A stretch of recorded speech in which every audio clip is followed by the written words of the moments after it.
এখন বিএনপিকে ধরুন বাংলাদেশের রাজনীতিতে সামনের সারিতে আসতে হবে। বিএনপি চাইছে বাংলাদেশে নির্বাচন হোক।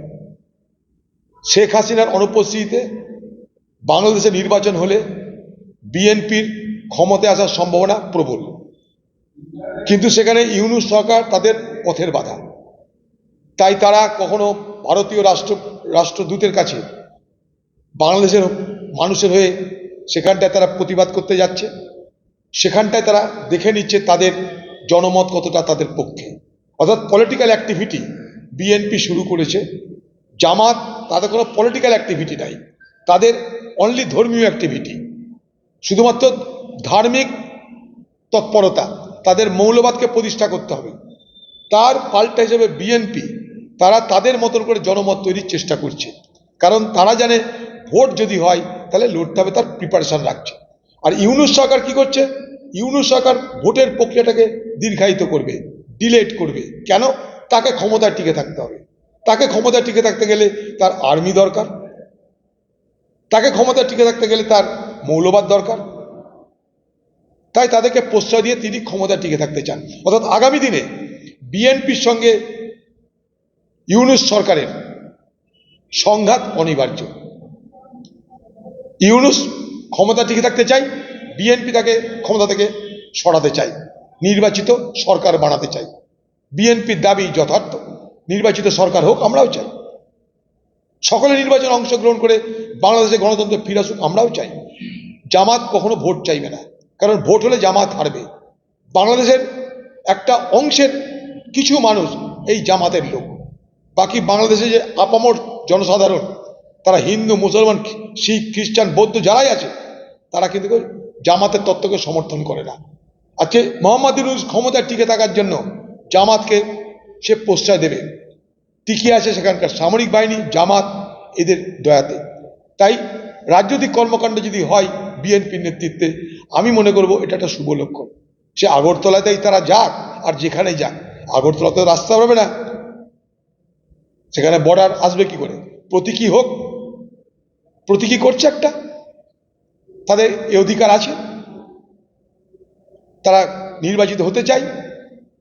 আমরাও চাই বাংলাদেশের নির্বাচন হোক, দ্বিপাক্ষিক বৈঠক তো হওয়া দরকার। দ্বিপাক্ষিক বৈঠক করতে কোনো অপরাধ নয়।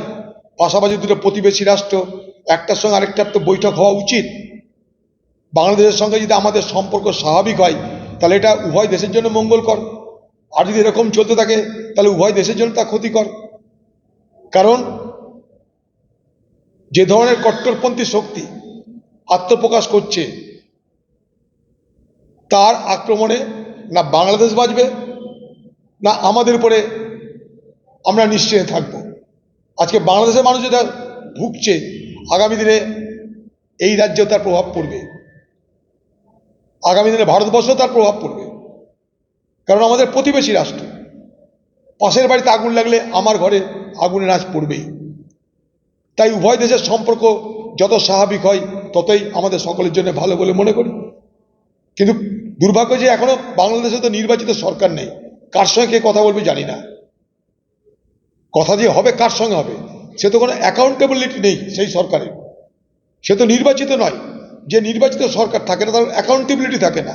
ইউনূস সরকারের কোনো অ্যাকাউন্টেবিলিটি নেই। ফলে তার কথার কি মূল্য, তার গোটা বাংলাদেশের উপরে তার কতটা প্রভাব প্রতিপত্তি আছে আমার জানা নেই। তিনি কতটা সেখানে নিয়ন্ত্রণ করতে পারেন আমার সে ব্যাপারে ধোঁয়াশা আছে। তবুও চাইব যে বাংলাদেশের সঙ্গে ভারতবর্ষের যেন কোনো রকম উত্তেজনা না থাকে। বাংলাদেশের সর্বস্তরের মানুষ তারা যেন সেখানটায় নিশ্চিন্তে জীবনযাপন করতে পারে। সংখ্যালঘু হিন্দু, সংখ্যালঘু অন্য ধর্মের এবং উদারবাদী মুসলমান যারাই আছে বাংলাদেশে, তাদের সকলের সুরক্ষা দেওয়া দরকার আজকের সরকারের। তাই দেরিতে হলেও আলোচনা শুরু হোক। আমরা চাই আলোচনা, আমি তো চাই যে আলোচনাটা হওয়া দরকার। সেখানটাই পরিস্থিতি স্বাভাবিক হওয়া জরুরি। আস্ফালন করে কোনো লাভ নেই। ভারত সরকার রাতারাতি গিয়ে বাংলাদেশে বোম্বিং করতে তো পারবে না। যতই আমরা বলি ভারত সরকারের ক্ষমতা যে রাতারাতি গিয়ে বাংলাদেশে বোম্বিং করবে, বাংলাদেশে কি সার্জিক্যাল স্ট্রাইক করবে। কোথায় সার্জিক্যাল স্ট্রাইক করবে, কাকে, কি লক্ষ্য? এসব গল্প অনেক হচ্ছে, অকারণে উত্তেজনা তৈরি করার চেষ্টা করা হচ্ছে। বাস্তবটাকে আমরা যেন বোঝার চেষ্টা করি।